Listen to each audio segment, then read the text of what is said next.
Bernoulli's theorem, actually Bernoulli's theorem बहते हुए liquid के प्रेशर और वेलोसिटी के बीच एक बहुत इंपॉर्टेंट रिलेशन स्टैब्लिश करता है। ये एनर्जी कंजर्वेशन पर बेस्ड है और ये क्या कहता है कि एक स्ट्रीम लाइन मोशन परफॉर्म करते आइडियल फ्लूइड के pressure energy per unit volume plus kinetic energy per unit volume plus potential energy per unit volume, ये टोटल एनर्जी पूरी स्ट्रीम लाइन के अलोंग कांस्टेंट रहेगी। और स्ट्रीम लाइन हम पिछले class में पढ़ चुके हैं, एक बार फिर रिकॉल कर लेते हैं। अगर कोई फ्लूइड ऐसा मोशन परफॉर्म कर रहा है जिसमें जो मॉलिक्यूल्स इस लाइन के अलोंग चल रहे हैं वो सब के सब इस पाथ यानी स्ट्रीम लाइन के अलोंग चलेंगे और इसके किसी भी पॉइंट पर आप फोकस करो तो उस पॉइंट से गुजरने वाला हर मॉलिक्यूल अपने आगे जाने वाले मॉलिक्यूल के वेलोसिटी के मैग्नीट्यूड और डायरेक्शन को फॉलो करेगा, यानी इस पॉइंट से गुजरने वाले मॉलिक्यूल की वेलोसिटी मैग्नीट्यूड और डायरेक्शन में सेम होगी सारे मॉलिक्यूल्स की जो इस स्ट्रीम लाइन पे चल रहे हैं। इसी तरह कोई और दूसरी लाइन ले लो, जैसे ये, इस पर जितने मॉलिक्यूल्स इस पाथ पे चल रहे हैं वो सब इस पाथ के किसी पॉइंट को आप फोकस करो, इस पॉइंट पर सारे मॉलिक्यूल्स जब गुजरेंगे तो उनकी वेलोसिटी मैग्नीट्यूड में और डायरेक्शन में सेम होगी। और ऐसे बहुत सारे स्ट्रीम लाइंस से मिलकर इस पाइप का फ्लो बना हुआ है। ये एक डिसिप्लिन्ड फ्लो है लिक्विड का। और स्ट्रीम लाइन मोशन और आइडियल फ्लूइड, इन दो को समझने के बाद हम बर्नौलीज थ्योरम को स्टेट करेंगे कि इनकम्प्रेसिबल और नॉन विस्कस लिक्विड, जिसे हम क्या कहेंगे आइडियल लिक्विड, वो अगर स्ट्रीम लाइन मोशन परफॉर्म कर रहा है then for an incompressible non viscous liquid flowing in stream line motion total energy per unit volume you need to underline. और टोटल एनर्जी क्या होगी? Pressure energy plus kinetic energy plus potential energy along the stream line, this total energy per unit volume will be constant. देखो, किसी object की जो कि move कर रहा है उसकी काइनेटिक और पोटेंशियल एनर्जी होती है सॉलिड की, ये हमें पता था, लेकिन लिक्विड में एक और एनर्जी एडअप होगी, प्रेशर एनर्जी, और ये total energy per unit volume will remain constant along a stream line for an ideal liquid. This is statement of Bernoulli's theorem. इसको प्रूफ करना बहुत इंपॉर्टेंट है, बहुत पॉपुलर क्वेश्चन है क्लास 11th के लिए। तो हम एक ट्यूब जिसपे की स्ट्रीम लाइन मोशन परफॉर्म करता फ्लूइड है, उसके एक छोटे से हिस्से को कट करके उसको फोकस करेंगे। यहां से पानी एंटर कर रहा है और यहां से पानी बाहर निकल रहा है। ये लिक्विड दबाया नहीं जा सकता है, इनकम्प्रेसिबल है और नॉन विस्कस है। एक दूसरे के ऊपर जब इसकी लेयर्स मूव करेंगी तो ये एक दूसरे को फ्रिक्शनल फोर्स नहीं लगाएंगी। तो ऐसा लिक्विड जब इस पाइप से फ्लो कर रहा है और क्योंकि ये इनकम्प्रेसिबल है तो इसका जो डेंसिटी है वो through out the tube same रहेगा। तो जितना मास, जितना वॉल्यूम ऑफ लिक्विड 1 सेकेंड में एंटर कर रहा है उतना ही वॉल्यूम 1 सेकेंड में बाहर जाएगा, तब भी इसकी डेंसिटी यूनिफॉर्म रह पाएगी और आइडियल लिक्विड की density through out the motion uniform होगी। तो अब ऐसे लिक्विड की एक छोटे से ब्लॉक को जो कि यहां से एंटर कर रहा है, इसे हम कंसीडर करते हैं और इसे हम एक बहते हुए फ्लूइड को, पानी को पाइप में ध्यान से देखकर समझेंगे।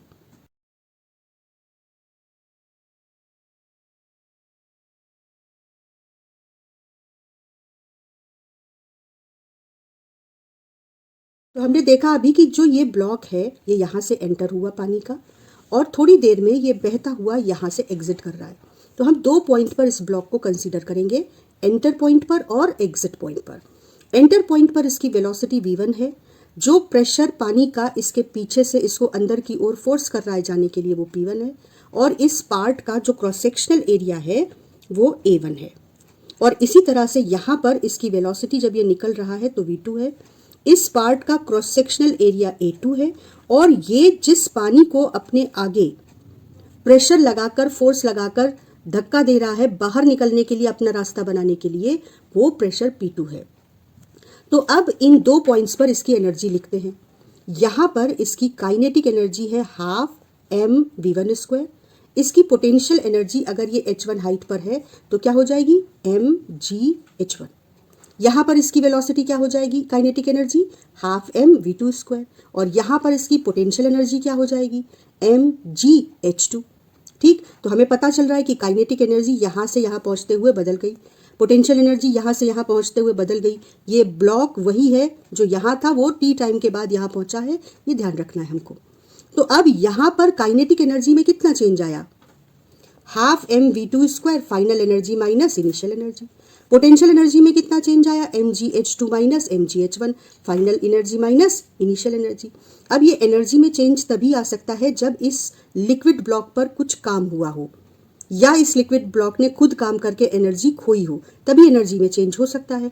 तो इस पर काम किया गया या इसने काम किया, उसको देखते हैं। यहाँ पर जब ये लिक्विड अंदर एंटर कर रहा था तो इसके पीछे जो लिक्विड था पाइप में, उसने फोर्स लगाकर इसको आगे की ओर धक्का दिया था। कितना फोर्स लगाया था, इस पॉइंट पे जो प्रेशर था और इस पॉइंट पे जो क्रॉस सेक्शनल एरिया था P1 A1, वो तो फोर्स हो गया, प्रेशर इनटू एरिया। और डिस्प्लेस कितना किया, 1 सेकंड में मान लो कि लिक्विड यहां से एंटर हुआ, वो 1 सेकंड में वो वाली जो लेयर थी वो यहां पहुंच गई। तो 1 सेकंड में कितना लिक्विड इसके अंदर आ गया, इस वॉल्यूम में जितनी वेलोसिटी से लिक्विड एंटर हुआ वही तो 1 सेकंड में चली डिस्टेंस होगी। तो 1 सेकंड में कितना डिस्प्लेसमेंट इस लिक्विड ब्लॉक का हुआ, जो इसकी वेलोसिटी थी।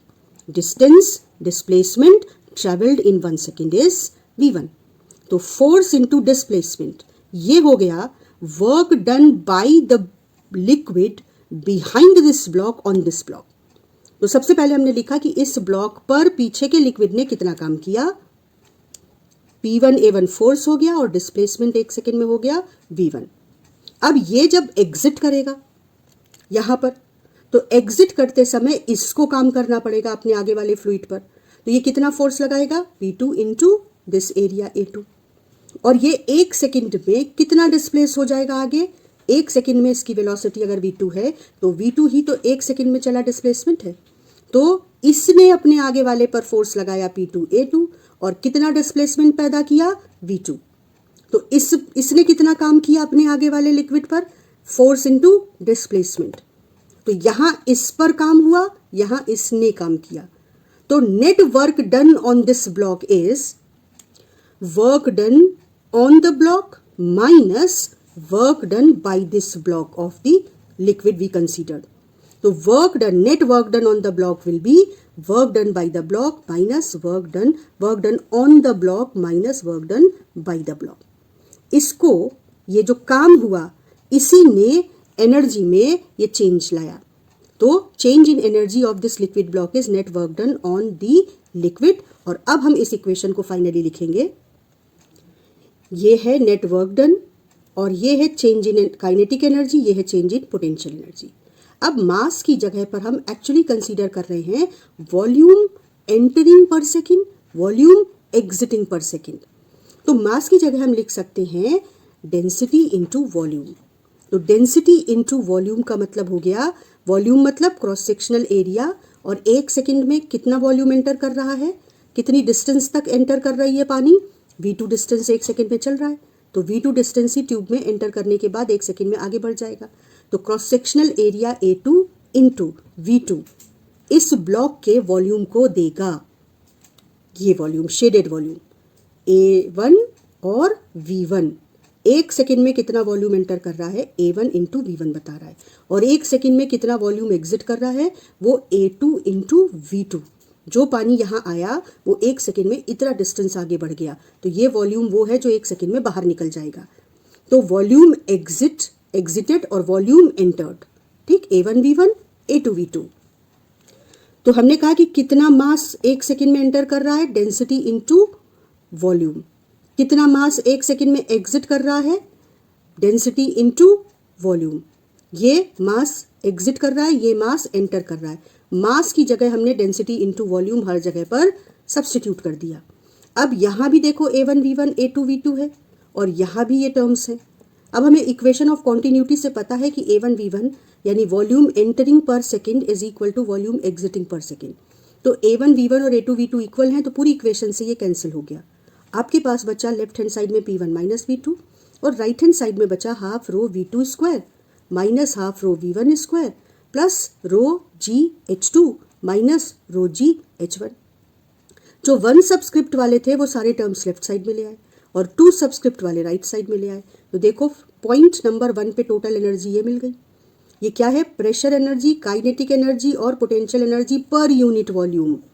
और ये क्या है, pressure energy, kinetic energy, potential energy per unit volume at point number 2 at point number 1 equal आ गए। मतलब बहते हुए पानी के 2 पॉइंट पर टोटल एनर्जी हमने कंसीडर की और वो इक्वल आई। मतलब बहते हुए पानी के एक स्ट्रीम लाइन पर किसी भी 2 पॉइंट पर आप एनर्जी को कंपेयर करो वो इक्वल होगी। This is Bernoulli's theorem. और इस थ्योरम की एनालिसिस करके इसके एप्लीकेशन को हम लोग नेक्स्ट क्लास में पढ़ेंगे।